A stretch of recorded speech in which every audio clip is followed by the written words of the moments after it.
Bom, boa noite, obrigada, né? Gostaria de agradecer o convite da Rios, né, e do VetSmart para a gente falar hoje um pouquinho sobre colite em gatos, né? A gente vai falar um pouquinho sobre os aspectos tanto diagnósticos quanto terapêuticos dessa condição que é extremamente comum na nossa rotina no dia a dia, né? Como médicos veterinários, né? Então, quando a gente fala de colite, né?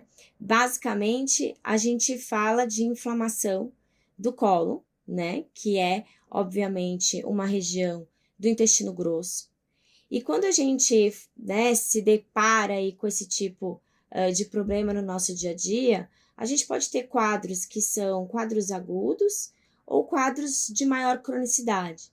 E a gente considera os quadros crônicos quando a gente tem aí acima de manifestações clínicas, né, acima de 3 semanas, certo? A principal manifestação clínica, obviamente, das doenças do trato digestório são o vômito e a diarreia, mas, obviamente, que quando a gente fala de colite, os quadros de diarreia são, obviamente, né, muito mais presentes aí no nosso dia a dia. E, né, uma manifestação clínica que muitas vezes deixa o tutor bem preocupado, principalmente quando está associado a outros sintomas, como alterações do apetite e perda de peso. Mas, de forma geral, a principal manifestação clínica vai se dar por meio de fezes com alteração do seu formato, né, da alteração do formato fecal. Então, essas fezes, elas podem estar de consistência ainda normal e no final da defecação a gente vê um pouco mais de fezes amolecidas, com presença de muco. É muito comum também a presença de sangue, né, sangue vivo, principalmente quando a gente fala dos quadros de colite. Mas uma das coisas que a gente vai falar bastante hoje também é como identificar se essa diarreia ela é proveniente de intestino delgado ou se ela é proveniente de intestino grosso. Para os cães, né, de forma geral, essa diferenciação auxilia em vários aspectos, inclusive nos aspectos diagnósticos. Para gatos, embora muitos gatos tenham manifestação clínica voltada, né, para intestino grosso, a gente sabe que é comum, principalmente nas enteropatias crônicas, que eles tenham aí a associação, né, de acometimento de intestino delgado e crônico, e alguns pacientes também podem ter acometimento, por exemplo, de estômago. Então, para nós, né, médicos de gato aí, né, os médicos especializados nessa espécie, né, a gente precisa ter um olhar muito além, né, obviamente só do aspecto e do formato aí das fezes dos nossos pacientes. Então, quando a gente fala, né, de gatos, a gente precisa lembrar que independente, né, de ser uma diarreia de intestino delgado e grosso, uma das principais manifestações clínicas muitas vezes é a perda de peso.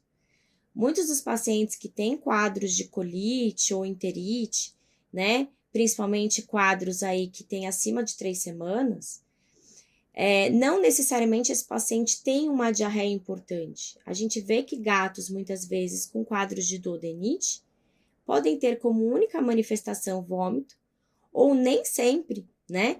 Muitas vezes, a única manifestação clínica vai ser uma perda de peso desse paciente, nem sempre uma perda de peso tão evidente, né?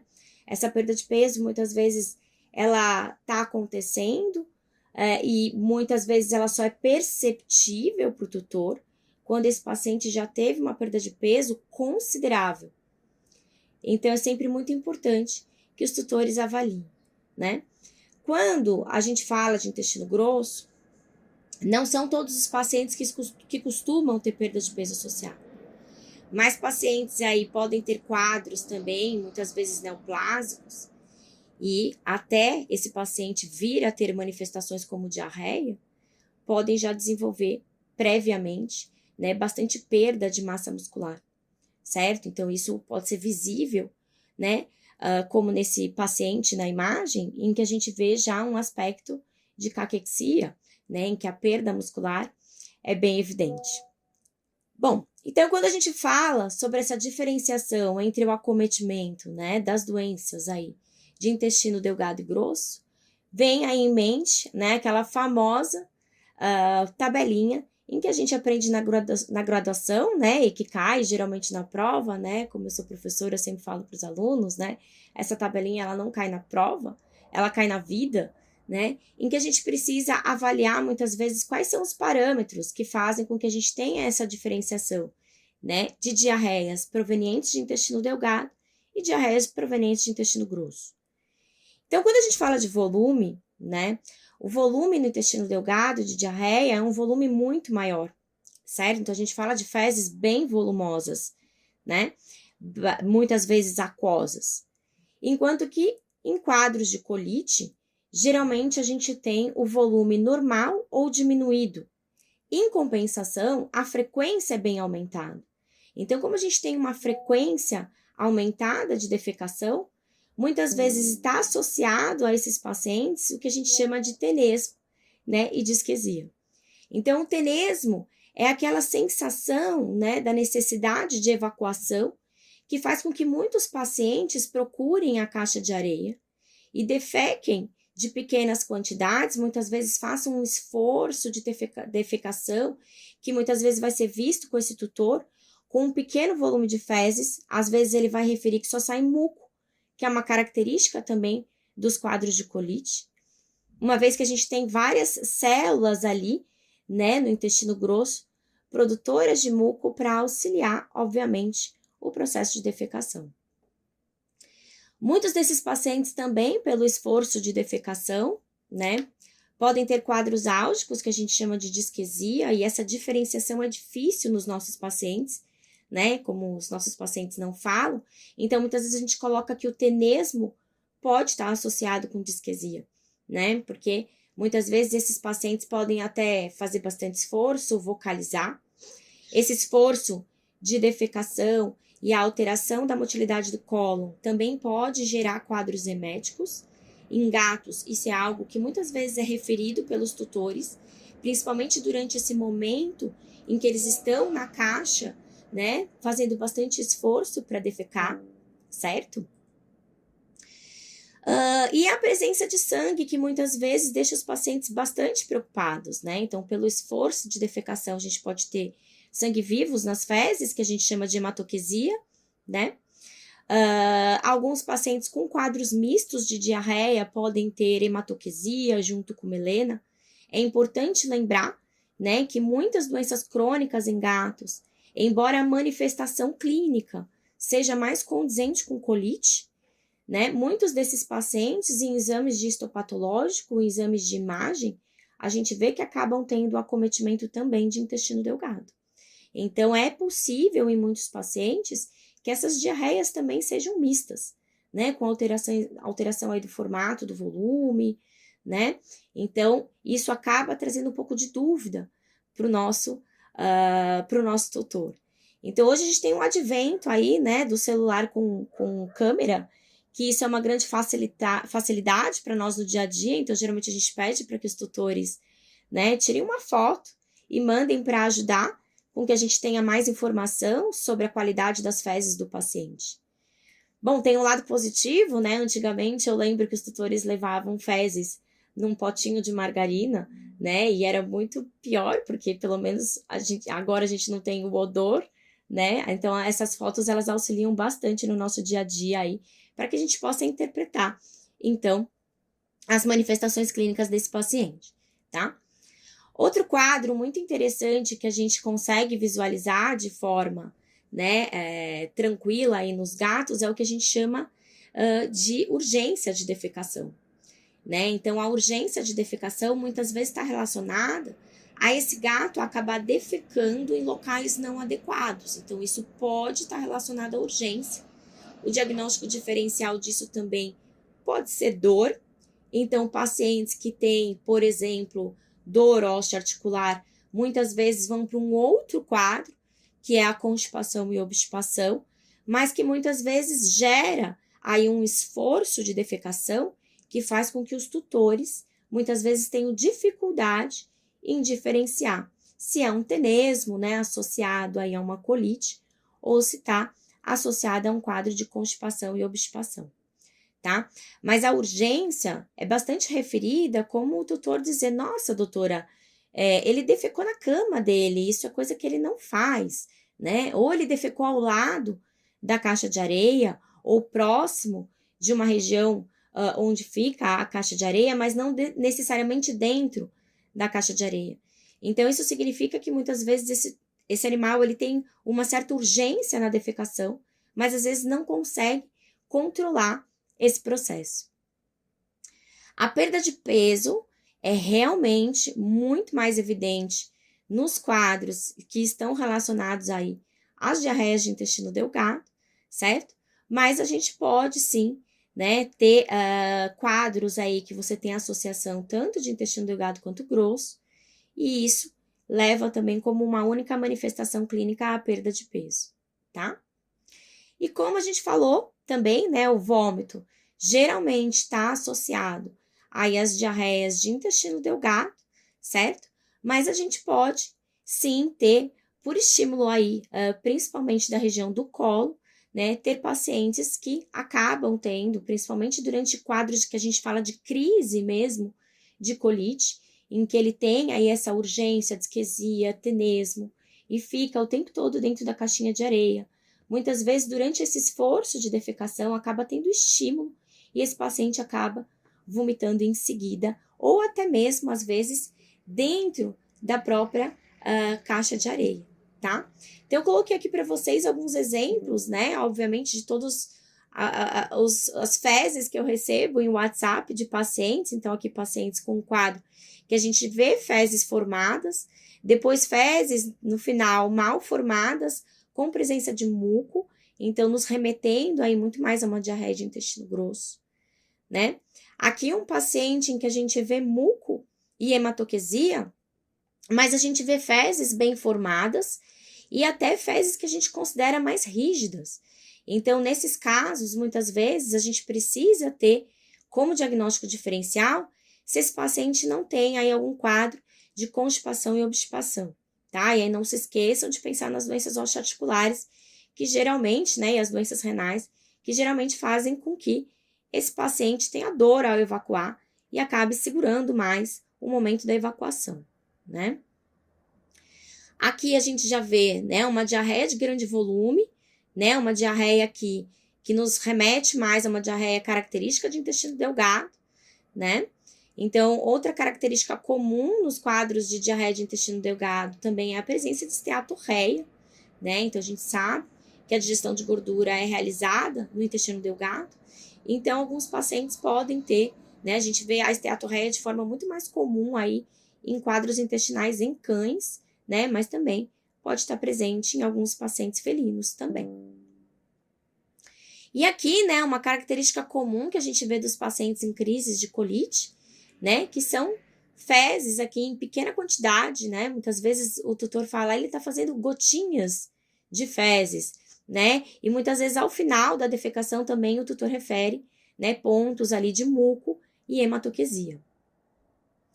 Aqui um paciente que tem um quadro ali, obviamente, como eu sei o diagnóstico, né, um quadro misto, né, então que a gente vê estrias de sangue, muco, conteúdo não digerido alimentar, e fezes aquosas aí, que é característico, né? A gente vê esse padrão misto em quadros aí em que a gente tem já uma maior cronicidade ou em quadros de diarreia aguda também, principalmente causado aí por enteroparasitas, que a gente vai falar, né? Então, é muito comum a gente ter esses quadros mistos aí, né? Gerando aí dúvida, muitas vezes, no clínico. Então, como a gente falou, geralmente pacientes com colite vão ter como principal manifestação clínica o tenesmo, né? Então, a gente observa aqui um paciente que faz bastante esforço de defecação e ao eliminar aqui, ó, só gotinhas, né, de fezes, na realidade, às vezes o tutor refere presença de muco ou sangue vivo nas fezes, né? Muitos desses pacientes a gente assume que podem ter quadros de dor, né? Quem já teve algum dia na vida um quadro de colite sabe o quanto as diarreias de intestino grosso são extremamente doloridas, então a gente assume que esses pacientes têm dor, né? E aqui, um paciente que acaba tendo um quadro emético, né? O mesmo paciente, tendo um quadro emético, né? Neste dia aí que a gente chama de crise de colite, né, em que acaba tendo bastante esforço de defecação. E quando a gente fala de doenças intestinais, a gente não pode esquecer que a gente tem causas primárias do intestino e causas secundárias em que vão levar a manifestações intestinais. Então, é sempre muito importante que o clínico fique atento a isso. Então, por exemplo, nos gatos, a gente ainda tem muitas doenças aí extraintestinais que estão correlacionadas com quadros intestinais, como os quadros de tríade felina, em que a gente tem aí a síndrome colangite, né, e a pancreopatia crônica, muitas vezes associada. Pacientes com quadro de pancreopatia crônica podem cursar também com quadros de IPE, né, que é insuficiência pancreática exócrina. E a gente precisa, né, ficar atento, porque a insuficiência pancreática exócrina, ela não tem nenhuma característica, assim, semelhante à de cães, né, com aqueles quadros de polifagia, diarreia de grande volume, né, muitos desses pacientes podem chegar a ter fezes de formato normal, né, então todo paciente que cursa com pancreopatia crônica é importante a avaliação de IPE. Os pacientes com doença renal crônica já tem hoje vários estudos falando, né, sobre a microbiota dos pacientes doentes renais. Então, esses pacientes acabam tendo bastante desbiose e a gente vai falar um pouco do papel da desbiose, né? Inclusive, a desbiose pode aumentar a produção de substâncias pelas bactérias intestinais que têm efeito urêmico, né? Ou seja, que tem uma ação semelhante a toxinas urêmicas. Então, os pacientes doentes renais podem ter quadros gastroentéricos que muitas vezes vai precisar aí também fazer um diagnóstico diferencial. O hipertiroidismo é uma doença que muitas vezes mimetiza quadros intestinais em gatos, né? Então, a gente tem muitas vezes alterações da motilidade do trato gastrointestinal, fazendo com que esses pacientes tenham uma maior frequência de defecação, com alteração também da consistência dessas fezes, né? Podendo também ter muco nas fezes, pode ter vômito associado e a perda de peso progressiva, né? Então, são manifestações que geralmente criam aí, né, uma sensação de doenças primárias do trato gastrointestinal. E aí, também, hoje a gente vai falar da famosa doença intestinal inflamatória, ou hoje chamada de enteropatia crônica, mais recentemente, né? E os quadros de linfoma alimentar, né? Que é aí um câncer, né? Uma neoplasia de grande prevalência aí na espécie felina e que a gente vê que pode estar associada a tanto quadros de diarreia de intestino grosso quanto de intestino delgado. Então, vai ser importante para que esses pacientes, né, que a gente faça uma série de exames, alguns deles a gente vai acabar comentando um pouco mais aprofundadamente, né? Mas o hemograma, né, é sempre muito importante que esses pacientes façam um perfil geral, até porque muitos desses pacientes existe aí grande possibilidade nos quadros de maior cronicidade, a necessidade aí de técnicas, né, para colheita de biópsia e análise histopatológica, então vai ser importante que esse paciente tenha de qualquer forma um perfil geral, certo? A bioquímica sérica, então, faz parte dessa primeira avaliação, então, o perfil hepático, o perfil renal, né? Sempre muito importante. A urinálise, ela faz parte da avaliação do paciente também, principalmente em relação ao perfil renal, se for necessário também, a colheita de exames de eletrólitos, como sódio, potássio, cálcio e fósforo, também é muito importante. A gente tem quadros aí, né, como hipercalcemia idiopática, que podem também até ter manifestações clínicas gastrointestinais, né? Muitos desses pacientes, na dependência aí de alteração de apetite, na dependência também da cronicidade do quadro, podem desenvolver hipocalemia, então, às vezes entra também a necessidade do perfil eletrolítico. A avaliação, né, da lipase pancreática e a imunorreatividade sérica do tripsinogênio também podem ser utilizadas aí para pacientes com histórico de doença pancreática, né, assim como também para avaliação do pâncreas endócrino, a glicemia e frutosamina sérica. Então, alguns pacientes também com doenças endócrinas podem mimetizar, né, sintomas de doença primária do trato gastrointestinal. Então, o hipertiroidismo também, então TSH e T4 total, como a gente falou. E, obviamente, né, que o status de retrovírus, que é mandatório para todo paciente felino, certo? Até porque muitos quadros de enteropatia podem estar associados também, né, com imunossupressão. A gente sabe que pacientes com imunossupressão podem ter até mesmo, né, quadros de enterites por Campylobacter, Salmonella, E. coli, então a gente aumenta o risco de quadros bacterianos, né? Existe também aí a necessidade de saber o status desses pacientes, até porque muitos deles podem necessitar de terapia imunossupressora, né? E a cobalamina sérica e ultrassom abdominal eu vou deixar para falar um pouquinho mais para frente, né? Porque eles vão ter uma importância também, né, para os nossos pacientes, principalmente para os quadros aí, tanto na realidade para diagnóstico, quanto em questões de terapia e avaliação da terapia desses pacientes. Então, para a gente começar, né, antes de qualquer tipo de pensamento em relação a qualquer conduta, é muito importante que a gente lembre que para todo paciente que tem um quadro de diarreia, né, o exame de fezes, ele é mandatório. E muitas vezes ele é um exame assim que eu vejo que poucos colegas solicitam na rotina e muitas vezes acabam realizando tratamentos, né, baseados em sintomas e a gente fica às vezes batendo a cabeça em algo que é tão simples de resolver, né? Então, para todos os pacientes com quadros gastrointestinais, a gente sempre deve, né, seguir basicamente essa sequência, né?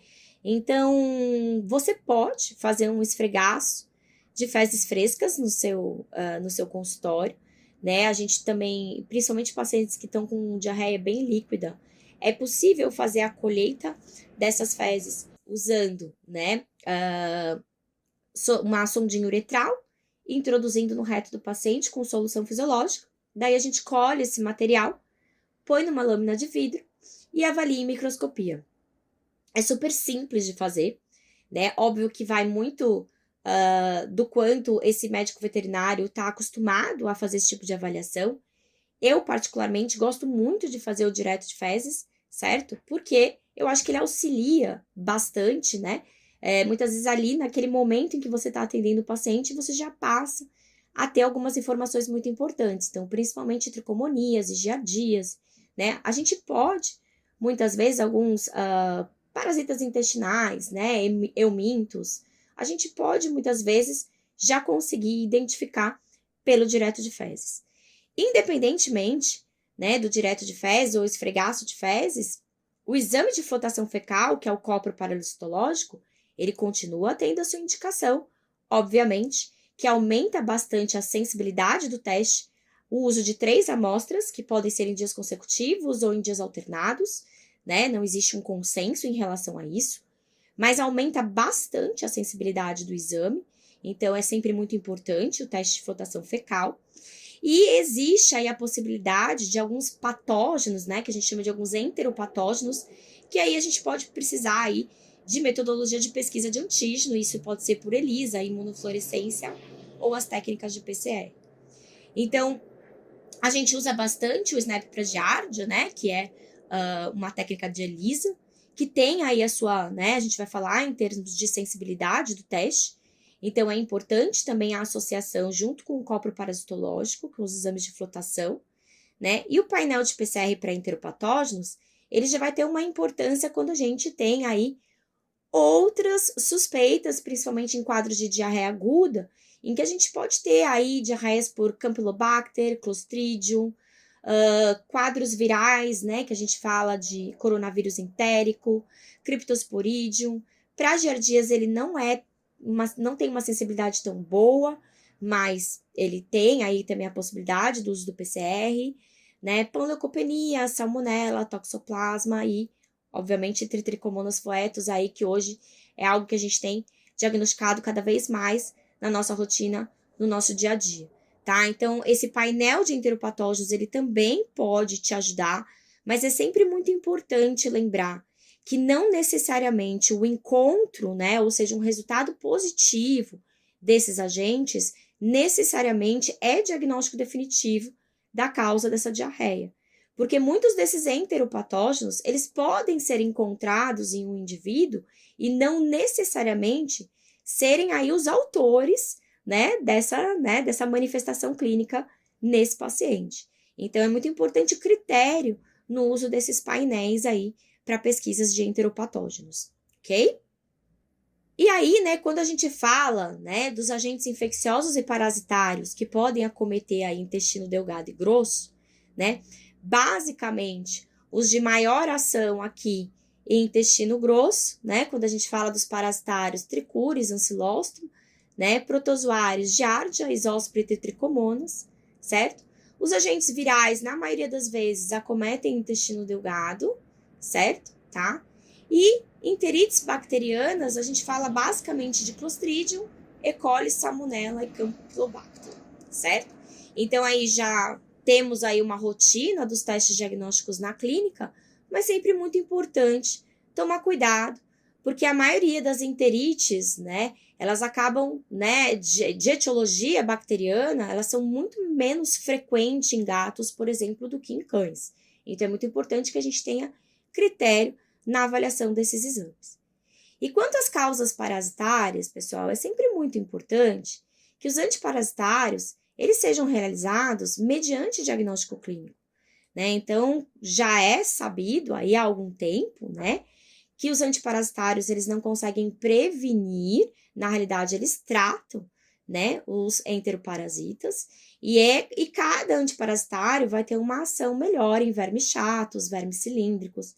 Então, é muito importante que a escolha do antiparasitário, ela seja feita mediante testes aí como o copro parasitológico, como o ELISA, principalmente porque muitos desses antiparasitários também podem ser utilizados nos casos de giardias, Então, quanto à frequência de vermifugação, a gente ainda não tem um consenso muito bem definido, porque isso está muito relacionado ao risco de exposição desse paciente, mas seria sempre muito interessante, que os clínicos conversassem com os tutores, de quando ele vai lá para fazer, a vacinação, quando ele vai lá para fazer aquele check-up, que o exame de fezes, ele também seja inserido dentro desse contexto. E eu digo para vocês que muitos clínicos, até eles solicitam, ou eu posso dizer por mim, eu sempre solicito o copro parasitológico, e eu vejo que muitos tutores, às vezes, eles fogem da realização do exame, porque eles acham desconfortável, a coleta de fezes. E hoje, uma das grandes dificuldades que a gente tem é o fato das casas multicats, Então, hoje a gente tem tutores aí que muitas vezes ele não consegue, muitas vezes, identificar qual é as fezes daquele paciente, Então, às vezes a gente precisa separar, mas de forma geral, eu sempre aconselho que o tutor faça aí sempre, mesmo que ele não consiga identificar exames de fezes, e aí, obviamente, se tiver algum paciente positivo, a gente vai acabar tendo muitas vezes que usar antiparasitários na maioria dos contactantes, certo? Tá? Para poder conseguir diminuir o risco também de reinfecção. Então, isso hoje é um grande problema que a gente tem no nosso dia a dia, Casas que têm aí um número muito grande de gatos.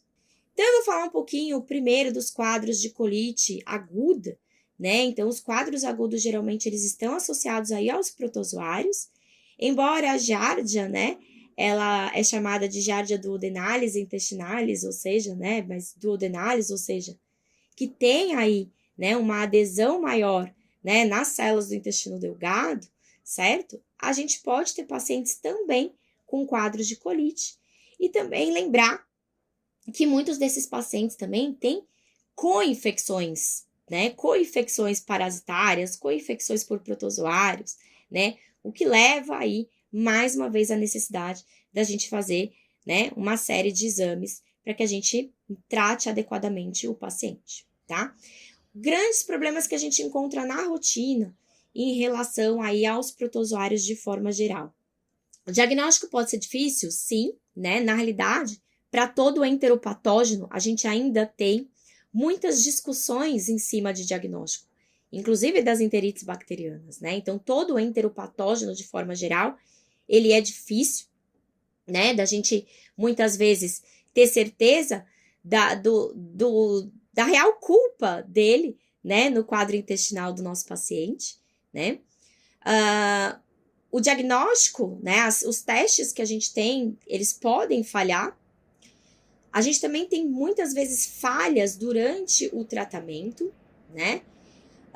Não há também monitoramento padronizado em cima de afecções por protozoários, de quanto em quanto tempo reavaliar esse paciente, se esse paciente persiste, né, com a presença do protozoário, porém ausências de manifestações clínicas, se trata ou não esse paciente. Esse é o grande questionamento, principalmente em relação à giardíase, porque se questiona bastante também o seu potencial zoonótico, né? Então, é seguro, né, um paciente mesmo que assintomático, né, que a gente identifica aí a presença de giardia, não tratar. Então, assim, ainda há grandes discussões, né, em cima desse tema, certo?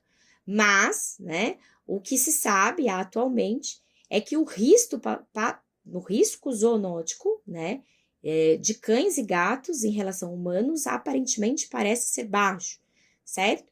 Então, hoje se questiona muito o quanto a gente consegue, né, diante de um tratamento, erradicar totalmente protozoários dos nossos pacientes, certo? Às vezes vale mais a pena a gente se preocupar com a qualidade das fezes desse paciente do que necessariamente a exames 100% negativos, certo? Tá? Então, outra característica comum dos gatos, né, que tem colites. Às vezes o tutor vai referir isso aqui também. Doutora, não sei o que está acontecendo com o meu gato, ele está louco, né? Ele está deitado dentro da caixa de areia. Isso é uma manifestação clínica muito condizente com tenesmo e disquesia, né? Então, pacientes muitas vezes com aquela sensação, né, de defecar o tempo inteiro, eles podem acabar deitando dentro da caixa de areia e falando, bom, eu não vou sair daqui, né? A gente brinca fazendo aí uma associação com humanos com colite, né, do dia de rei, que a gente não consegue sair do trono. Então, é basicamente a mesma coisa, né? Esses pacientes, muitas vezes, gatos são extremamente limpos, né? Eles não deitam na caixa de areia. Então, isso vai ser um comportamento que a gente precisa sempre avaliar, né? Então, se o tutor refere para você que o gato tem deitado dentro da caixa de areia, isso pode ser uma manifestação tanto, né, de problemas gastrointestinais, quanto também de problemas urinários. Então, esse paciente precisa ser avaliado pelo médico veterinário, tá? Bom, voltando aí à giardíase, né? Então, a ingestão de cistos é o que leva, muitas vezes, a esses pacientes terem a infecção, né? Essa ingestão de cistos geralmente é em água contaminada, fômites, né? Então, e a gente sempre diz que em abrigos e locais onde você tem muitos gatos convivendo, é praticamente impossível a erradicação de muitos protozoários, de muitos parasitas, certo? E muitos desses pacientes, mesmo, né, durante o tratamento, mesmo se erradicado, o nosso grande problema em relação às giardias é que esses cistos são extremamente, né, resistentes no ambiente e ocorre muitas vezes a reinfecção, né, durante a higiene do gato, né? Nos cães, durante, óbvio, né, a coprofagia, isso não é característico de gatos, né? Quem tem gatos sabe que isso não é característico, mas, em compensação, os gatos fazem aí a sua auto-higiene, né, ao longo do dia, e isso é o suficiente também para que ocorra uma reinfecção, certo?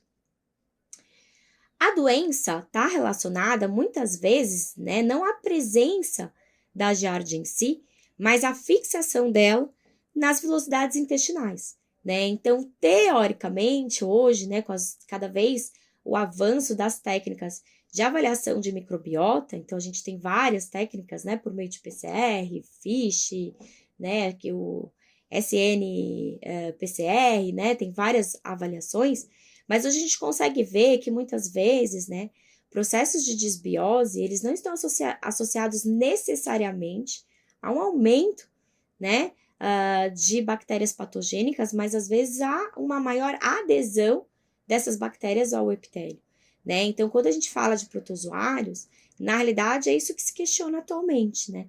Não necessariamente a gente tem aí um paciente positivo com manifestações clínicas.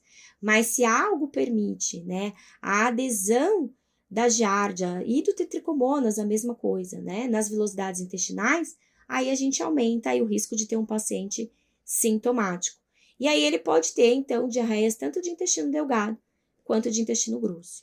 E quando a gente fala de sensibilidade diagnóstica, né, aí que é o nosso grande problema, né?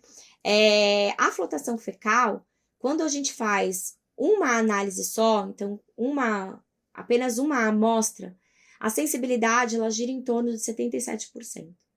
Só que se o tutor tiver, né, a boa vontade de levar 3 amostras e a gente conseguir fazer 3 amostras, a sensibilidade ela aumenta para 96%. Então, a sensibilidade para giardíase, pelo copro parasitológico, ela é boa, né? Então, a gente precisa aí que o tutor, né, leve aí pelo menos 3 amostras. Se a gente ainda, né, tiver a possibilidade do uso da pesquisa de antígeno aí, tanto por ELISA como imunofluorescência, né, a gente tem uma sensibilidade desses testes também acima de 92,5%, é considerável uma boa sensibilidade, mas o exame de PCR, ele já passa a ter uma sensibilidade bem mais baixa, então a gente já fala aí de até 80%. Então a gente não considera uma boa sensibilidade a pesquisa de giardia por meio da técnica de PCR. E a maioria dos autores, eles concluem que a associação, né, do copro parasitológico com a pesquisa de antígeno, né, ela aí tá ligada a um maior sucesso no diagnóstico, principalmente da giardíase. Então, sempre importante associar o copro parasitológico com a pesquisa de antígeno. Então, isso vai aumentar mais a sua sensibilidade em relação, né, a diagnóstico de giardíase. Em relação ao tratamento, né, giardíase a gente tem um grande problema, né, porque nenhum fármaco apresenta 100% de eficácia, e a maioria dos fármacos que a gente utiliza no dia a dia, muitos deles não têm aprovação para uso em animais, muito menos aprovação pelo FDA, por exemplo, né, nos Estados Unidos.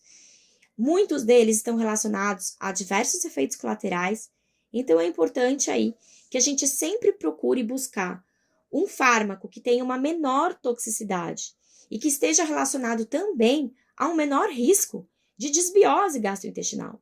Porque uma vez que a gente está tentando erradicar giardíase e tricomoníase, não se esqueçam que muitos desses fármacos estão associados a levar a desbiose gastrointestinal, né? Então, a gente vai melhorar um aspecto e piorar outro. Então, quanto menos a gente, por exemplo, associar, né, ou fizer uso de antibióticos e antiprotozoários, melhor para a microbiota desse paciente.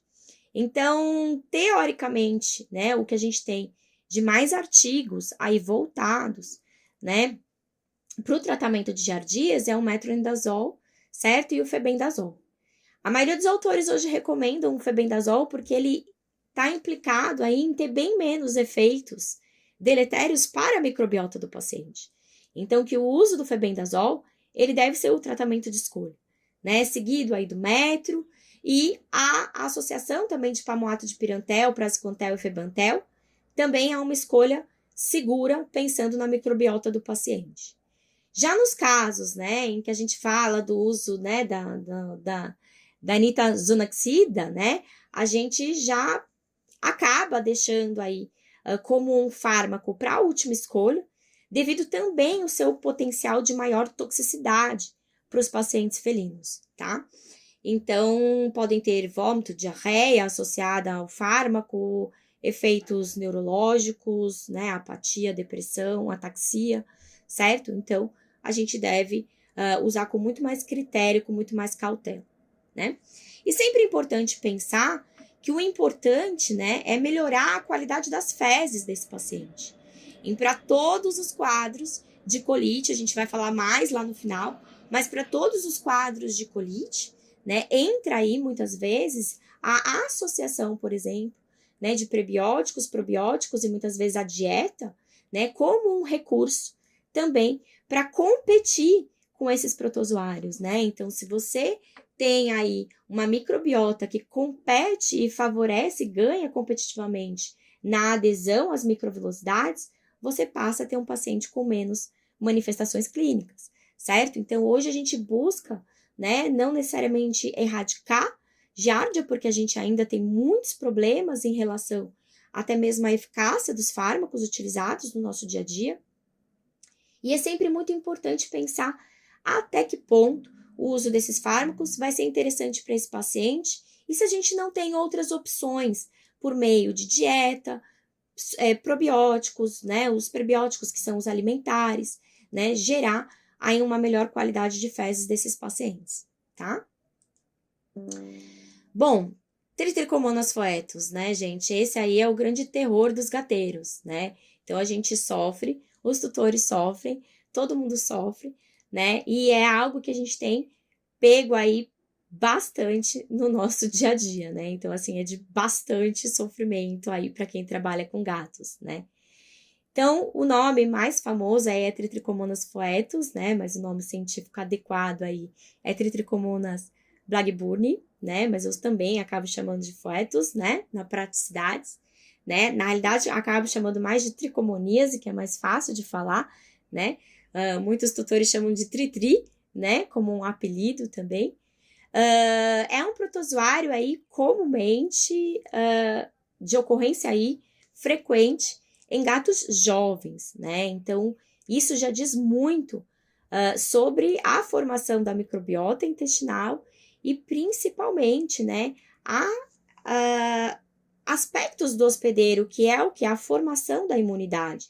Então, por que gatos jovens são acometidos por tricomoníase, né? Então, a maioria dos autores refere exatamente isso, né? Que a gente ainda tem uma grande imaturidade do trato gastrointestinal e é ainda uma fase em que você tem muitos desafios para o trato digestório.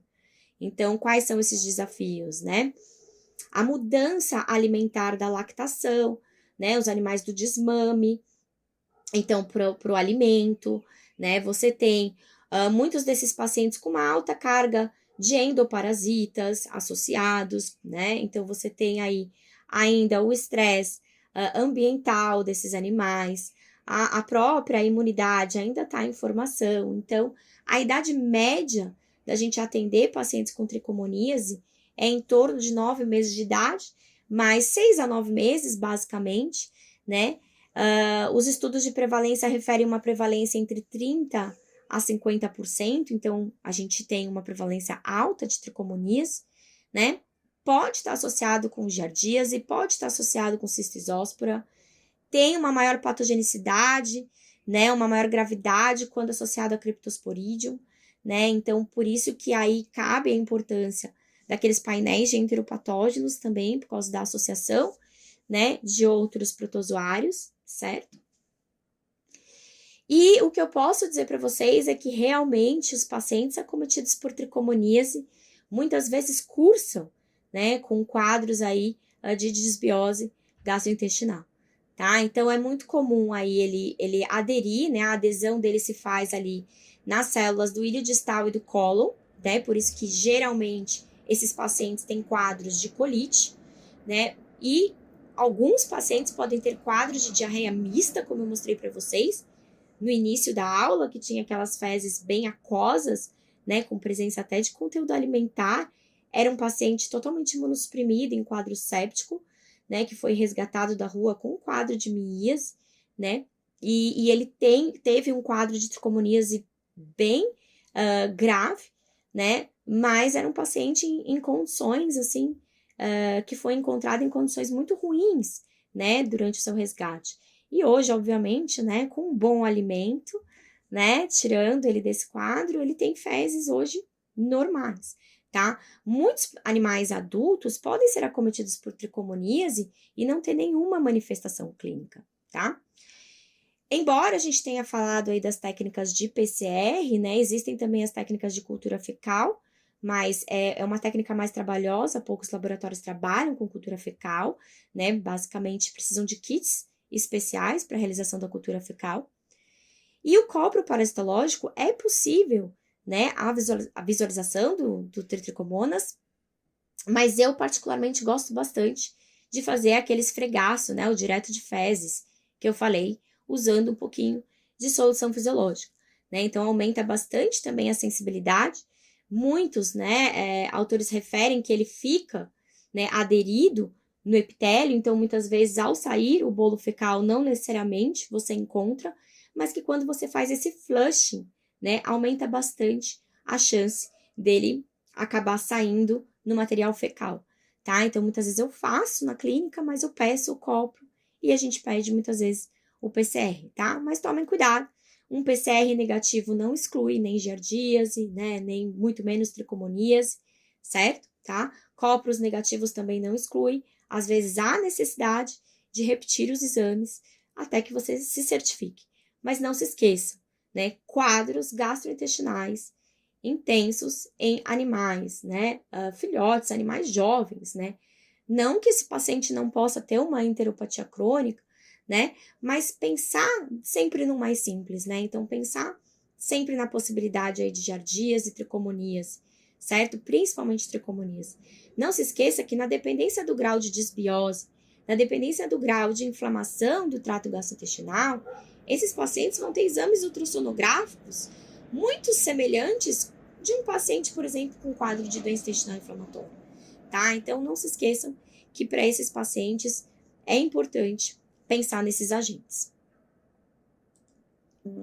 Então, lá, aqui, né, o Trichomonas flatus, diferentemente da giardia, né, ele tem um movimento progressivo, né, e ele é mais, a gente diz, magrinho, né, enquanto que a giardia tem um aspecto mais de pétala e ela faz um movimento, muitas vezes em que ela fica parada e ela só vai rodando, né, então isso é uma das formas aí da gente ajudar no diagnóstico. Esse é um esfregaço fecal de uma gatinha, né, que eu gosto muito, uma oriental, que eu atendi com 6 meses, né, hoje, graças a Deus, ela tá bem, a muito custo, né, porque além de um quadro de tricomoníase intensa, gente, acho que essa é a pior lâmina que eu já vi na minha vida, né, aí nos meus 20 anos de profissão, acho que essa é a lâmina mais, né, recheada aí de tricomoníase, e ela também cursava com uma desbiose intestinal muito intensa, tá? Então, a gente é uma raça também aí, que a gente vê uma maior expressão de doenças do trato gastrointestinal, né?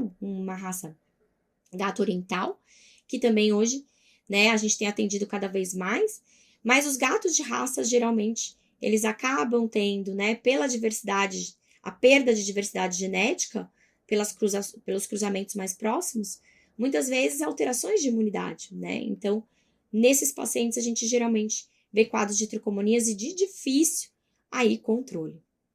Então, essa é a Luna, né? Então, a gente pode ver aqui a Luna, uma gatinha jovem, certo? E aqui né, os exames nela também, a gente fez um outro esfregaço, mesmo pós-tratamento, lógico que, né, em comparação ao exame anterior, a gente tem uma melhora significativa aí, né, da presença, né, do agente infeccioso, mas é sempre importante passar para os tutores que 55% dos gatos podem se manter positivos, mesmo após o tratamento, né? E existem autores que referem que pacientes podem ter resolução espontânea em até 88% dos casos, porque muitas vezes está associado mesmo à imunidade do paciente, tá? Nesses pacientes como a Luna, né, que a gente tem aí um quadro muito de diarreia, muito intensa, né? Então ela tinha praticamente incontinência fecal, ela não conseguia nem chegar na caixinha de areia para defecar, ela acabava, né, pingando fezes o tempo inteiro. Então, para esses pacientes, óbvio, a gente vai precisar de um tratamento mais específico, né? Então, aqui era o quadro de diarreia da Luna, né? Então, um quadro aí de fezes totalmente não formadas já, uma característica mista de diarreia, certo? E o nosso grande problema, né, quando a gente fala de tratamento, certo? É que todas as medicações não são aprovadas, inclusive, para uso em animais, né? O fármaco mesmo de escolha, que a gente tem aí, né, teoricamente, mais estudos em relação à sua efetividade para tricomonias é o ronidazol. Mas o grande problema é que o ronidazol, ele não é disponível em muitos países, inclusive no Brasil, certo? O princípio ativo, né, o ronidazol, ele é da família do metro, mas ele, dentro do seu princípio ativo, ele tem substâncias que já são consideradas, que já foram confirmadas como carcinogênicas, então o contato com o produto né, também é perigoso. Então, por isso que ele não é disponível em muitos países, certo? A dose efetiva, ou a dose que a gente costuma usar, não necessariamente efetiva, é de 30 miligramas por quilo durante 14 dias. Mas também, como a gente falou, podem ocorrer recidivas. Muitos pacientes têm sintomas neurológicos. Então, alternativamente, né, se a gente não tem o ronidazol disponível, né, embora alguns tutores acabem importando o ronidazol, mas é uma burocracia, né? Então, o que a gente teria aí de disponibilidade é o tinidazol, certo? Mas a gente tem poucos estudos que comprovam, né, a sua efetividade. Alguns estudos demonstraram que ele tem uma baixa resposta terapêutica, outros estudos demonstraram que, na realidade, ele diminui muito mais a adesão do tetracomonas às células do que ele consegue erradicar, mas já é algo, né? Já é alguma coisa. E a gente acaba usando na mesma dose que do ronidazol, certo? Sequinidazol eu vejo muitos colegas usando, mas a gente não tem descrições com embasamento científico para uso em gatos, né? Então, na realidade, existem algumas extrapolações de dose para uso nos animais, mas o sequinidazol, basicamente, é o tratamento de escolha em humanos com quadros de tricomoníase, certo? Então, muito dessa extrapolação veio, né, por causa do tratamento em humanos, mas a gente não tem evidência científica de uso e segurança desse fármaco, certo? Então, sempre também muito importante a gente falar, né, que esses fármacos não devem ser utilizados em pacientes com menos de 12 semanas, gatas prenhas e lactentes, tá? Então, também sempre muito importante ter esse cuidado. Então, esse é um estudo que falou um pouquinho, né, da eficácia do tratamento do tinidazol, dos poucos estudos que a gente tem, e o que eles demonstraram é que realmente, né, os gatos tratados tiveram um decréscimo aí da detecção, certo, tá? Mas não foi mais uma inabilidade em erradicar a infecção em muitos gatos, né? Então, assim, ele pode ser utilizado, mas também deixar o tutor ciente que não necessariamente a gente vai ter uma boa resposta terapêutica, certo? Bom, vamos agora então para os quadros de desbiose e inflamação intestinal, né? Então, a desbiose hoje é um assunto em alta, uma vez que a gente sabe, né, da participação aí da microbiota intestinal diante de diversos processos patogênicos, não só doenças primárias do trato gastrointestinal, mas na obesidade, diabetes, doença renal, certo? Então, a gente já sabe que a microbiota desenvolve um papel muito importante nesse aspecto. E, obviamente, que dentro das doenças do trato gastrointestinal tem se evoluído muito, né, nas pesquisas em relação, né, às bactérias, né, ao papel das bactérias dentro desses processos que a gente fala principalmente, né, de enteropatias crônicas em cães e gatos, certo? Obviamente que temos muito mais artigos, né, inclusive já existe o índice de desbiose fecal utilizado para cães, né, mas a gente ainda não tem essas mesmas padronizações para gatos. Temos muitos bons artigos, mas não ainda com a mesma padronização que a gente tem para cães, né, em termos aí, principalmente das concentrações de clostrídeos nas doenças do trato gastrointestinal, no papel da desbiose, principalmente nas enterocolites crônicas, certo? Tá? Mas vamos falar um pouquinho aí do que a gente pode ter de importância aí para os pacientes felinos. Então, quando a gente fala de desbiose, né, a gente está falando basicamente de uma alteração da microbiota. Essa alteração não está relacionada necessariamente ao aumento da população, pode ter inversões de população, mas a gente pode ter também aumento da quantidade de bactérias que aderem à mucosa e bactérias que vão ter um potencial de maior patogenicidade. Também há alterações na composição das bactérias e principalmente na função dessa microbiota, tá? Então, hoje se considera que as bactérias do trato gastrointestinal, elas são consideradas um órgão metabólico. Nossa, por quê? Então, a gente sabe que na dependência da fonte que a gente tem, então a gente está falando aqui, por exemplo, os carboidratos da dieta. As bactérias que estão envolvidas, né, nos metabólicos que são formados, né, a partir da metabolização desses carboidratos, são várias bactérias, mas principalmente aqui, bifidobactérios, fecalibactérios, né, tá? Agora, o que elas são responsáveis? Elas são responsáveis em fermentar aqui os ácidos graxos. E na fermentação dos ácidos graxos vão ter efeitos muito benéficos no hospedeiro, como principalmente propriedades anti-inflamatórias. Melhorar a barreira intestinal, né? Promover uma boa barreira intestinal. Regular a motilidade do trato gastrointestinal, né? Promover aqui energia sistêmica e energia local para o trato digestório. Mas em situações em que a gente tem, certo? Concentrações anormais dessas bactérias, certo? Aí você já passa a ter, né, a adesão de bactérias que são consideradas enteropatógenas. Então, acaba competindo, né? Então, essa bactéria não tá ali, mas entra uma salmonela, uma E. coli, certo? Tá? Então, você passa a ter aí, certo? Uma patogenicidade, né? Quadros aí muito de maior virulência. Ácidos básicos, né? Que são ácidos biliares, certo? Os ácidos biliares, né? Quando eles caem lá no intestino, o Clostridium iranonis é muito importante. Vários artigos já demonstraram que as concentrações de Clostridium iranonis elas estão alteradas em pacientes com disbiose e pacientes com enteropatia crônica. A gente ainda não tem, né, a mesma correlação. Muitos estudos mostram também que gatos podem cursar, né, com alterações relacionadas aí ao Clostridium iranonis, mas a gente ainda não tem a mesma relação de causa-efeito, como a gente já tem nos índices de disbiose em cães, certo? E, obviamente, né, que se esses metabólicos aqui, né, forem alterados, a gente vai ter principalmente diarreias secretórias, tá? E um efeito pró-inflamatório, porque o efeito benéfico dos ácidos biliares secundários, que são metabolizados pelo Clostridium iranonis, certo? É um efeito anti-inflamatório.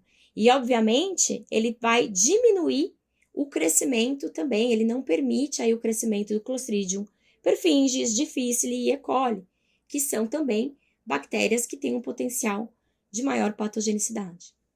O triptofano também tem efeito anti-inflamatório, são muitas bactérias que estão relacionadas aí à síntese de triptofano, tá? E o aumento do triptofano nas concentrações, né, a alteração da microbiota pode levar à formação de toxinas que mimetizam ações urêmicas, tá? A mesma coisa com carnitina e colina, certo? Tá? Alteram também o metabolismo de colesterol, estão associadas às doenças cardíacas. Então, a gente já tem vários estudos demonstrando o papel da microbiota, certo? Então, como a gente falou, não necessariamente, né, eu tenho uma alteração das bactérias do lúmen, mas as bactérias que vão aderir à mucosa, certo? E isso faz com que muitas vezes as culturas fecais acabem não tendo, né, uma efetividade no nosso dia a dia, certo? Então, fazer o uso das culturas fecais acaba não trazendo muita informação, porque não está relacionado necessariamente ao número de bactérias, certo? Então, hoje a gente tem outras técnicas para avaliação disso, que são as técnicas de Fish, que avaliam também a adesão das bactérias na mucosa, mas infelizmente tudo isso é feito, né, na forma de pesquisa ainda. Já existem vários estudos de evidência, né, que pacientes que têm quadros de diarreia agudo, né, e muitas vezes associados aí, principalmente nos Estados Unidos, a alimentos crus, podem ter, né, Salmonella e Campylobacter agindo como um patógeno principal, tá? Então, a gente tem que também dar essas informações para os tutores, né, que o uso de alimento cru aumenta bastante o risco de quadros de enterocolite associada a bactérias e que muitas dessas bactérias, como Salmonella, né, Campylobacter, etc., elas também têm potencial zoonótico. O uso de antibióticos já foi demonstrado em vários artigos também, que altera, né, a adesão de E. coli e Clostridium difficile, certo?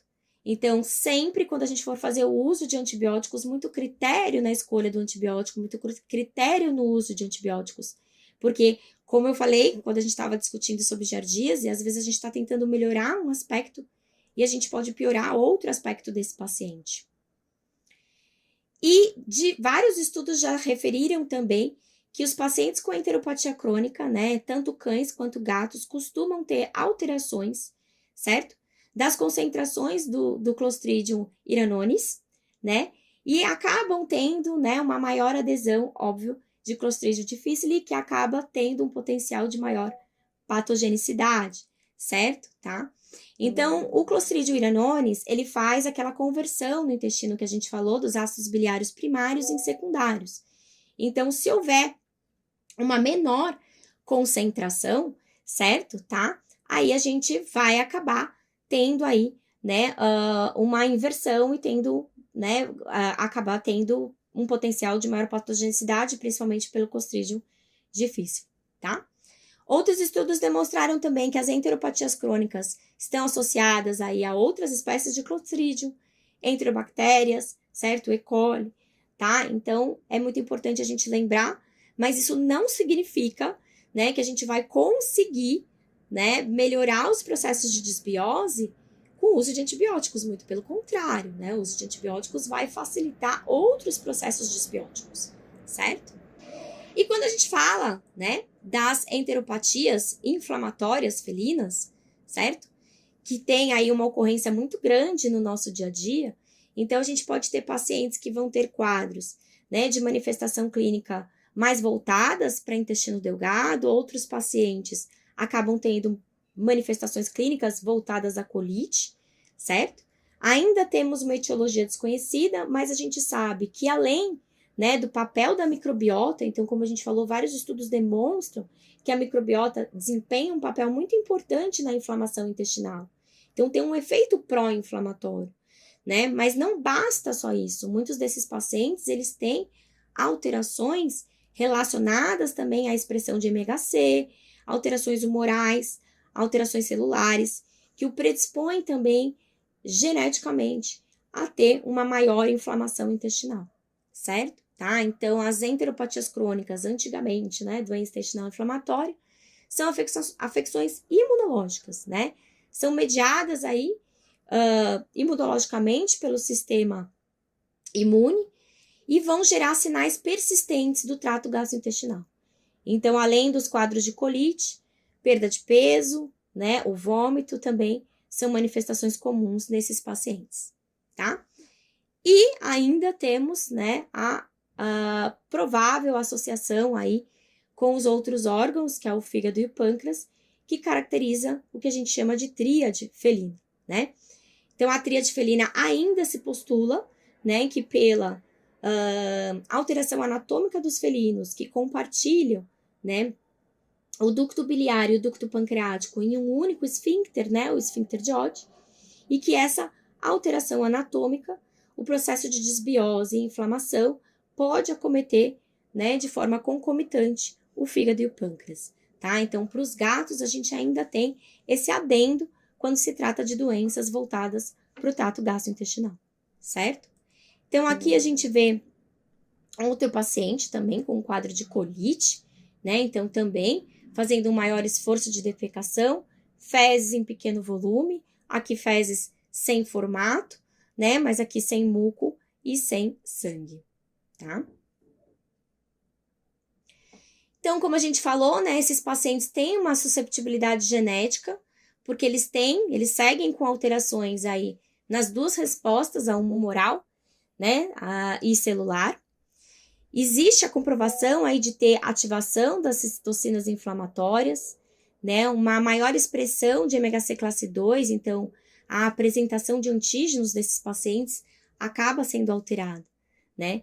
Mas o que marca o processo inflamatório provavelmente são fatores ambientais, né? E o papel, como a gente falou, da microbiota intestinal.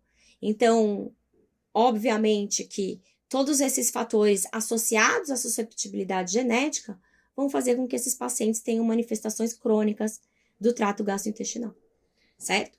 Então, hoje, a gente separa a enteropatia crônica causada aí, teoricamente, né? Em cães, a gente tem uma classificação mais voltada para os agentes microbianos, porque cães muitas vezes podem ter quadros de colite granulomatosa, associada a bactérias de maior potencial entropatogênico, como o E. coli, Clostridium, Campylobacter, etc. Esses quadros, eles não são frequentes em gatos, mas também podem ter esse tipo de associação, gatos também podem ter esse tipo de associação, colites istiocíticas também, tá? Os quadros alimentares, então muitos desses pacientes acabam, né, tendo resposta à terapia modificadora da dieta e podem responder, principalmente com dietas hidrolisadas. Então, em alguns pacientes, o uso de dietas hidrolisadas pode ser uma alternativa em relação à terapia. Já, né, existem aí pacientes que vão ser extremamente refratários e que só vão ter resposta aí à terapia imunossupressora. E o que eu posso dizer da minha experiência é que a maioria dos gatos que tem manifestações clínicas de colite, né, mesmo que ele tenha outras áreas do sistema gastrointestinal acometido, mas que as manifestações clínicas sejam mais evidentes de colite, né, nem sempre são pacientes que têm uma resposta tão adequada, né, à terapia imunossupressora, ou seja, na minha vivência clínica, eu vejo que os pacientes com colites acabam tendo uma demanda muito maior, certo? Em termos de resposta a tratamento do que os pacientes que têm quadros ali, que acometem mais duodeno, jejum, ilho, certo? Tá? Bom, então, quando a gente fala das enteropatias crônicas, né, inflamação intestinal, a gente não tem basicamente uma idade específica, embora a maioria dos pacientes são diagnosticados em meia idade, porque também há, né, ainda muito daquela coisa dos tutores acreditarem que vômito esporádicos sejam características normais de gatos, e a gente sempre fala, né, vomitar nunca é normal, então há ainda muitos tutores que protelam levar o gato no médico veterinário, né, protelam muitas vezes acreditando que esse gato, que ele não tenha, que o vômito seja uma manifestação clínica normal. Muitos tutores, muitas vezes, avaliam quadros de diarreia com pelos ou vômitos com pelos como simplesmente um problema associado a tricobenzoar e também protelam. Então, a gente acaba, muitas vezes, diagnosticando pacientes de meia idade a idosos, mas quando a gente busca na anamnese, a gente vê que esses pacientes já têm um histórico de enteropatia há mais tempo, tá?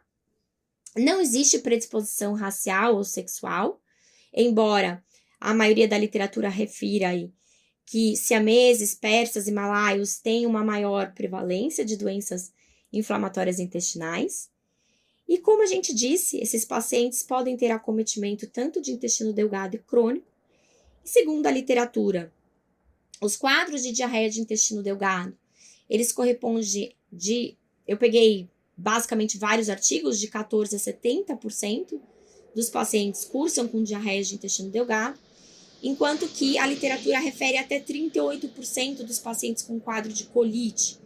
Então, levando aí a gente a acreditar que a maioria dos pacientes tenham quadros ou mistos ou quadros relacionados aí à diarreia de intestino delgado, tá? O vômito, a perda de peso e alterações do apetite também são manifestações clínicas que muitas vezes estão concomitantes. E aí vamos falar, né, do papel também do ultrassom. Então, a gente falou sobre a importância dessa diferenciação clínica por meio da anamnese, né, em que a gente vai ter as características das fezes desses pacientes, por meio, obviamente, das manifestações clínicas, né, de tenesmo, disquesia, certo? Mas o ultrassom é de grande valia também para que a gente possa ter uma melhor noção, né? E, obviamente, o ultrassom é um exame também que é muito dependente da experiência do seu operador, né? Então, é muito importante se trabalhar na rotina com bons ultrassonografistas, certo? Mas a ultrassonografia abdominal, ela vai ajudar bastante também a gente entender quais são as regiões que são acometidas desse paciente. Então, é um paciente que tem acometimento gástrico, intestino delgado, intestino grosso, né? Para que a gente também tenha aí um melhor critério de exames diagnósticos, principalmente quando a gente vai passar para a necessidade da biópsia gastrointestinal, tá? Então, aqui a gente pode avaliar, né, quais são as alterações que a gente pode encontrar no ultrassom desses pacientes.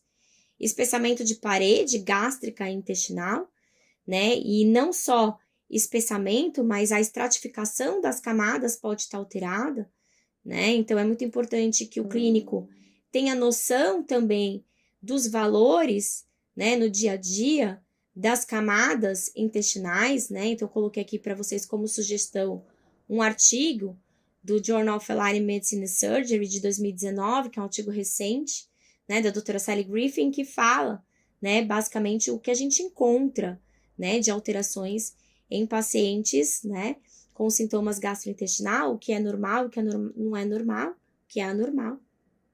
E que é muito interessante, porque é um artigo que é bem voltado para o clínico mesmo.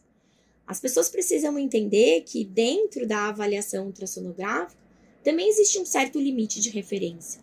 Então, não basta olhar única e exclusivamente espessamento gastrointestinal. A gente tem que olhar como um todo, né, esse paciente. Então, tem alterações de ecogenicidade também, alterações de ecogenicidade de fígado, de pâncreas associado, aumento de linfonodo, alteração também, né, linfonodos que têm alteração da sua ecogenicidade, hipoecóicos, grosseiros, certo? Perda da estratificação de camadas, né? Na dependência do grau de linfadenomegalia desses pacientes, né? Então, se ele tem ali um linfonodo bem aumentado, visível, é possível, muitas vezes, uma análise citológica, né? Então, tudo que a gente puder fazer, muitas vezes, para protelar uma biópsia, até esse paciente melhorar clinicamente, ou até mesmo para não precisar de uma técnica mais invasiva, é válido no nosso dia a dia, certo? E, né, a avaliação que eu falei para vocês também da cobalamina é muito importante, né? Então, muitos pacientes que têm, muitas vezes, colite como manifestação clínica, né, eles podem cursar com deficiência de cobalamina, né? E aí isso já nos remete que esse paciente também tem uma doença ileal, tá? Porque a absorção da cobalamina ela é feita no ilho e ela requer também a participação do fator intrínseco, que nos gatos é exclusivamente pancreático. Então, pacientes com baixa cobalamina, não se esqueçam de avaliar também pancreopatias associadas, certo? Então, precisa do fator intrínseco para absorção no ilho, tá? Então, é muito importante que a gente faça a avaliação da cobalamina, porque a cobalamina ela também tem uma função importantíssima para a manutenção do enterócito, tá? Então, o enterócito ele necessita da absorção da cobalamina para que ele tenha a sua atividade normalmente. Aí, a gente está falando basicamente de doenças mais ileais, de doenças do trato, aí do trato não, mas do intestino delgado, mas não se esqueçam que nos gatos, por mais que ele tenha manifestações clínicas de colite, é muito comum nos quadros de doença intestinal inflamatória e linfoma gastrointestinal o acometimento da região ileal e da região da válvula ilocecocólica, certo? Que é essa transição aí de intestino delgado para intestino grosso, certo? Muitos autores referem o benefício da suplementação com cobalamina mesmo em pacientes que não tenham déficit de cobalamina. Óbvio que para os pacientes com déficit a suplementação é obrigatória e ela pode ser feita por via parenteral ou por via oral, certo? Eu, particularmente, tenho preferência no uso da parenteral para pacientes que têm quadros aí de diminuição da cobalamina sérica, mas para pacientes que muitas vezes não têm alteração, aí eu opto pela suplementação oral. A suplementação não tem contraindicação e o excesso de cobalamina muitas vezes é eliminado na urina, certo?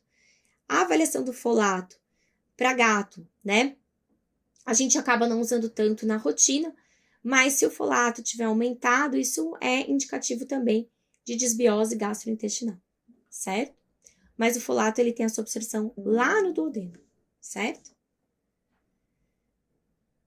E óbvio que muitos dos pacientes com quadros crônicos, principalmente quadros aí, né, de colite, duodenite, pacientes que têm aí, como eu falei para vocês, uma colite com uma perda de peso muito acentuada, né, que não é esperado em pacientes com colite, a gente não deve protelar um diagnóstico mais certeiro, mais efetivo, definitivo. E aí, obviamente, que entra a necessidade, né, da biópsia e da análise histopatológica. Então, qual a importância aí da colheita da biópsia? Seja ela, né, laparoscópica, ou seja, né, abrindo o abdômen, ou seja ela realizada por procedimento endoscópico. Para gatos, né, hoje a gente tem usado bastante procedimentos endoscópicos, porque os tutores são muito reticentes aí à laparotomia, né? É compreensível. Muitos desses tutores, eles se preocupam muito no tempo de internação do paciente e se preocupam muito com os riscos cirúrgicos. Então, eles acabam, né, ficando mais sugestionados aí à biópsia endoscópica. A gente não tem ainda, né, nenhum artigo que bata o martelo, mas a gente sabe que quando a gente tem acometimentos de fígado e pâncreas, a biópsia por láparo, ela é superior, porque a gente vai conseguir, obviamente, acesso a esses órgãos. Pacientes também que têm bastante alterações em linfonodos, também seria o melhor método de escolha. E quadros transmurais, né, em que a gente vê aí bastante acometimento da camada muscular, de repente a biópsia por laparotomia pode ter seus benefícios, né, em termos de sensibilidade na análise histopatológica. Mas no nosso dia a dia a gente acaba vendo que os tutores são, né, muito mais difíceis aí de serem convencidos em relação à biópsia por laparotomia. Mas de qualquer forma, né, seja por procedimento endoscópico ou laparoscópico, é muito importante confirmar a inflamação e determinar também a extensão da doença na mucosa, né? Então, tem vários artigos hoje que colocam, né? Puxa, mas talvez a gente não mude tanto o tratamento. Talvez a gente não mude tanto o tratamento, mas a gente ainda precisa de muitas informações sobre essas enteropatias crônicas. E a extensão da lesão está relacionada à resposta terapêutica e prognóstico desse paciente. E isso é uma resposta que o tutor precisa ter, certo? Então, lembrar que os gatos, muitas vezes, as doenças entéricas são mistas, né? Então, isso vai requerir também uma biópsia alta e baixa, né? Endoscópica e colonoscópica, certo? Mas mesmo assim, é super viável, super tranquilo de fazer, né? Os pacientes vão para casa no mesmo dia, né? E a grande necessidade da biópsia, ela também está associada a outros tumores que acometem o cólon, né? Então, o linfoma, mastocitoma, carcinomas coloretais, certo? Que vão dar também quadros de colite, né? Então, é muito importante que a gente faça essa diferenciação. Geralmente, o infiltrado, ele é um infiltrado que pode ser neutrofílico, né? Eosinofílico, muito, né? Linfocítico ou linfoplasmocitário. E o nosso grande problema são quando são os filtrados linfocíticos, porque aí aumenta a necessidade de exames para diagnóstico diferencial do linfoma de baixo grau ou linfoma de células pequenas, certo? Então, aí aumenta a necessidade também de, além do histopatológico, né, as técnicas de imunossoquímica e PCR de rearranjos, né, o famoso PAR. Então, aí vão somando, né, exames que a gente vai fazendo para esses pacientes, certo? Eu gosto bastante desse artigo, que não é tão recente, ele é de 2012, né, de Gergens e colaboradores aí, né, em que ele coloca que biópsias para diagnóstico de enteropatia crônica são obrigatórias, né, embora durante muito tempo, né, se tem questionado sobre a necessidade das biópsias, né, a gente precisa muitas vezes não só confirmar processo inflamatório, mas avaliar a extensão, e né, assim como em humanos, processos inflamatórios crônicos, eles predispõem também a processos neoplásicos. Então, é muito importante que esse tutor tenha consciência que não é necessariamente uma única biópsia que esse paciente fará ao longo da sua vida, né? Então, principalmente pacientes com quadros de colite, muitas vezes eu coloco para o tutor, né, com baixa resposta terapêutica, é muito importante que ele entenda que a gente às vezes vai precisar fazer mais do que um procedimento. Então, se a gente fizer uma comparação com a medicina, pacientes com colites, né, principalmente colites inflamatórias, como síndrome de Crohn, são pacientes que são basicamente, né, doenças pré-neoplásicas. Então, eles vão fazer aí colonoscopia a cada 6 meses. Então, isso é algo que a gente acaba não tendo ainda na nossa vivência clínica, mas a gente precisa fazer essas correlações para que o tutor entenda que às vezes vai ser necessário mais de um procedimento endoscópico, né? Ou colonoscópico também, na dependência do seu paciente. E aqui ele ainda coloca: o ilho parece ser uma região consistentemente afetada e deve ser sempre biopsiada, principalmente quando suspeita de linfoma ou inflamação. Então, é sempre muito importante aí que o tutor entenda que, independentemente de, em termos de tratamento, não necessariamente mudar muito né, o formato do nosso tratamento, mas a gente está falando de prognóstico e de resposta terapêutica, tá? E recentemente saiu um consenso do ACVIM, né? Agora, bem fresquinho, de fevereiro aí de 2023, falando basicamente sobre essa diferenciação que a gente precisa ter dos quadros neoplásicos, né, dos quadros inflamatórios em gatos. E ao ler esse consenso, né, a gente fica aí ciente que até hoje a gente ainda não tem nenhum exame 100% específico que consiga fazer essa diferenciação, senão realmente a análise histopatológica, e mesmo assim ainda cabe, né, o PCR de rearranjos e a imunohistoquímica, certo? Tá? E a importância da gente determinar que tipo de inflamação intestinal esses pacientes têm. Bom, então vamos falar um pouquinho de tratamento agora, né? Então, a gente já falou aí de todos os passos que a gente vai ter que trilhar ao longo desse processo, certo? E aí, obviamente, quando a gente fala de tratamento, né, todo mundo sempre pensa em algo farmacológico, né? Então, é engraçado porque eu vejo isso também nos tutores, né? Eles sempre pensam assim: qual é o remédio que eu uso para tratar o paciente? E às vezes o remédio não é necessariamente um remédio, né? Às vezes o remédio ele pode vir por meio da alimentação. Então, é unânime todos os artigos que colocam que a alimentação é um dos pilares do tratamento de qualquer paciente com enteropatia crônica, né?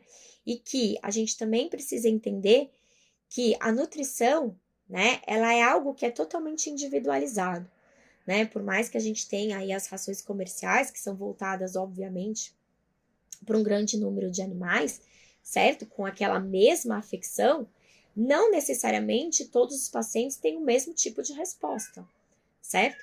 Então, isso é algo que também é preciso conversar com o tutor, né? Alguns pacientes, né, a gente diz que há aproximadamente aí 30, 40, segundo a literatura, até 50% dos pacientes podem ter resposta, né, com dieta hidrolisada para os quadros, por exemplo, de colite, né? O papel da microbiota é muito mais importante. Então, muitas vezes as rações voltadas para o trato gastrointestinal, elas, né, são enriquecidas aí com fibras, prebióticos, macronutrientes, que vão favorecer muito mais essa microbiota do que necessariamente o uso ali de uma proteína hidrolisada. Então, a gente precisa entender que vão existir aí momentos para cada dieta, e a gente precisa entender também qual é a principal extensão da lesão do seu paciente, né? Porque isso você só vai conseguir, por exemplo, com a sua biópsia, né? Às vezes só o ultrassom te engana muito, né? Às vezes com a biópsia ele te mostra que a extensão maior de lesão é no cólon desse paciente. Então, talvez aquela dieta hidrolisada, né, não seja a melhor opção inicialmente nesse processo, tá? Então, sempre as dietas gastrointestinais, elas visam uma alta digestibilidade, um alto teor de energia, exatamente até para manter a energia do trato gastrointestinal também, né?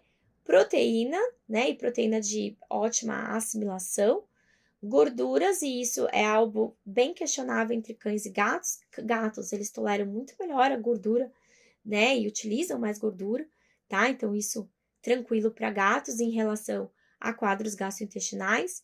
Suplementação de cobalamina, como a gente falou, que é muito importante para a função do enterócito, e a presença das fibras intestinais, que ajudam também no papel da microbiota intestinal e no próprio trânsito gastrointestinal, tá?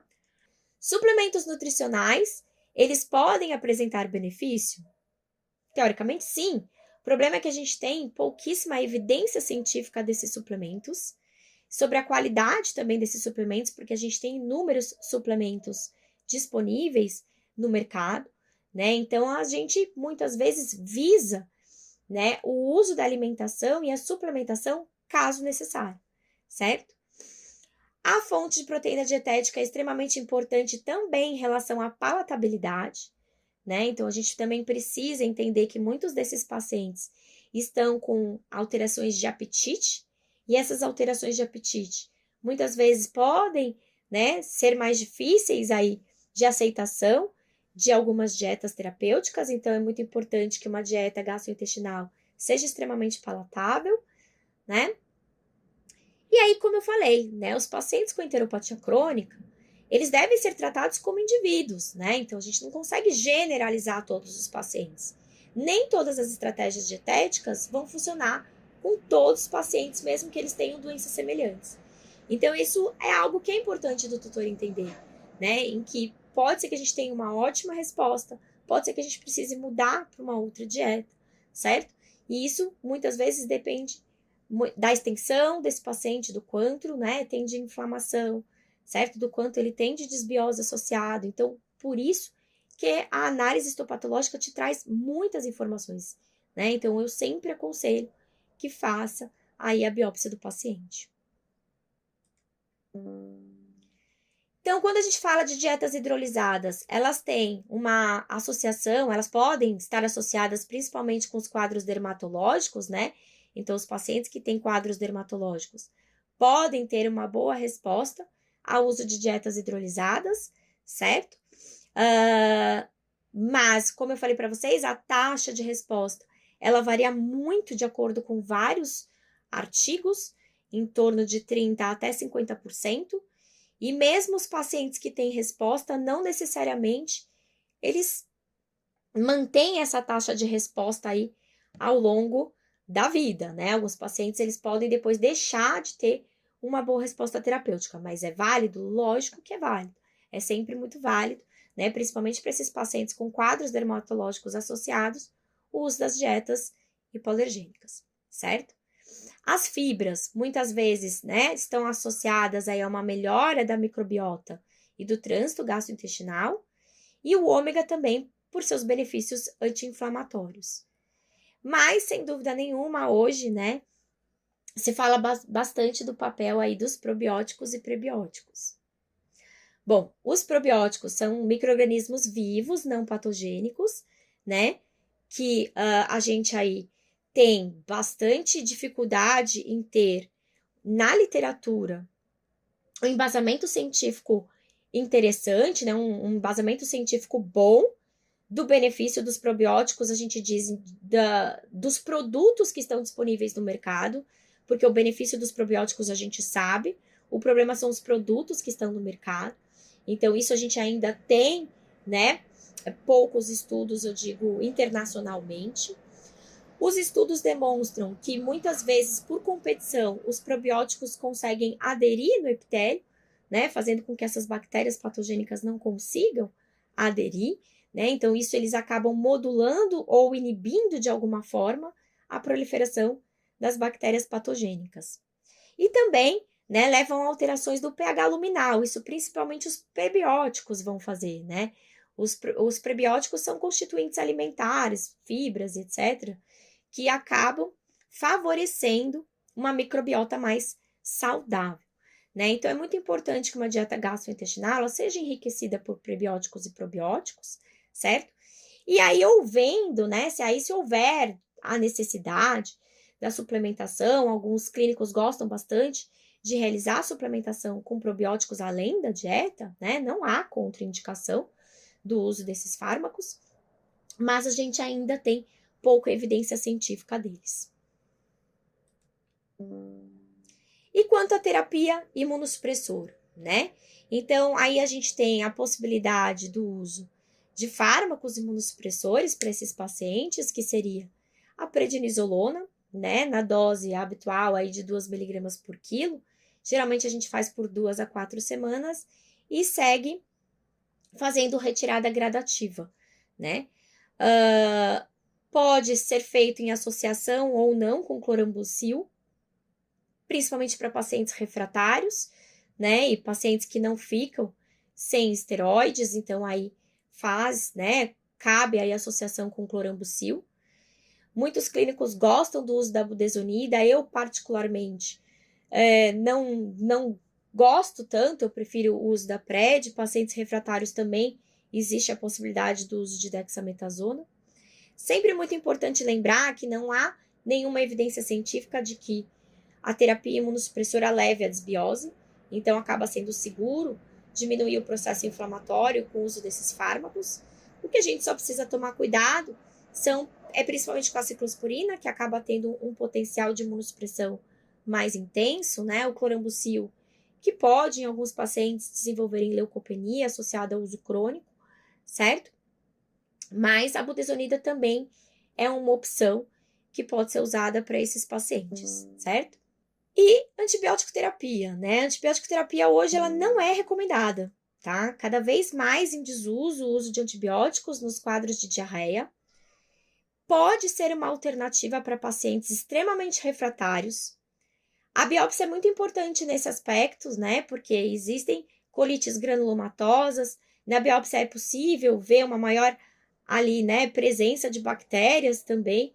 Então, se houver suspeita, né, ou se houver um paciente com bastante refratariedade, o uso de antibióticos pode ser utilizado, mas não se esqueça que, por um lado, né, esse paciente tem melhora, mas, por outro lado, é um paciente que vai fazer uso crônico de antibiótico, então isso pode aumentar o risco de resistência bacteriana, né, e desbiose do próprio trato gastrointestinal, certo? Então, o nosso grande problema das colites granulomatosas é que o ideal seria que a gente fizesse confirmação via FISH, né, que é um exame que a gente não tem disponível, mas nos casos de suspeitas de afecções granulomatosas, histiocíticas, né, de repente, é uma opção, tá? O uso de antibióticos muitas vezes está associado a pacientes com comorbidades, né, quadros de colangite neutrofílica, associada aos quadros inflamatórios intestinais, em que a gente precisa fazer o uso de antibióticos, certo? Mas aí pensando, obviamente, no fígado desse paciente. E para a gente terminar, né, é importante lembrar que o prognóstico, a gente tem pouquíssimos estudos relacionados ao prognóstico dos pacientes com quadros de enteropatia, seja, né, diarreia de intestino delgado ou grosso. Os quadros de colite, a maioria dos estudos referem que pacientes com colite têm um controle mais difícil de sintomas. Em humanos, vai também muito associado a fatores ambientais e fatores estressantes, como também podendo gerar crises de colite, né? E isso é uma coisa que hoje eu me questiono muito, né? O quanto há o papel do estresse de ambiente para esses pacientes que têm quadros de colite, né? Então, em humanos se fala bastante, né, de aspectos ambientais, certo? Mas a gente não tem essas evidências ainda de estudo em gatos. E o prognóstico, ele pode ser bom, né? Muitos pacientes podem ter resolução com dieta, certo? Então, na realidade, os achados de histopatológicos são muito importantes também para a gente gerar um prognóstico mais seguro para o tutor. Ele precisa entender que muitos desses quadros inflamatórios crônicos não têm cura, vão ter controle, e que a resposta terapêutica é também um fator muito importante para a gente saber como vai ser, né, daqui para frente com esse paciente, se esse paciente tende a ser um paciente mais refratário, se esse paciente tende a ser um paciente que vai dar mais trabalho para a gente, tá? Então, esse tipo de conversa, ela é muito importante, porque a maioria dos tutores tem uma ideia de que é algo curável, né? Tem uma expectativa de que esse paciente vá ter cura, e muitos desses quadros crônicos a gente vai ter só controle, certo? Então, é sempre muito importante que ele entenda para que ele não fique pulando aí de veterinário em veterinário, muitas vezes não por um erro técnico do colega, mas simplesmente por um erro aí da comunicação clínica, certo? Bom, Eu gostaria muito de agradecer aí o pessoal da Rios, do VetSmart, por essa oportunidade. Deixo aqui o meu e-mail e meu contato, né? E fico aqui à disposição para quem precisar, né? Tirar dúvidas, né? Tem o e-mail, fico à disposição dos colegas para, inclusive, se precisarem de material. Obrigada.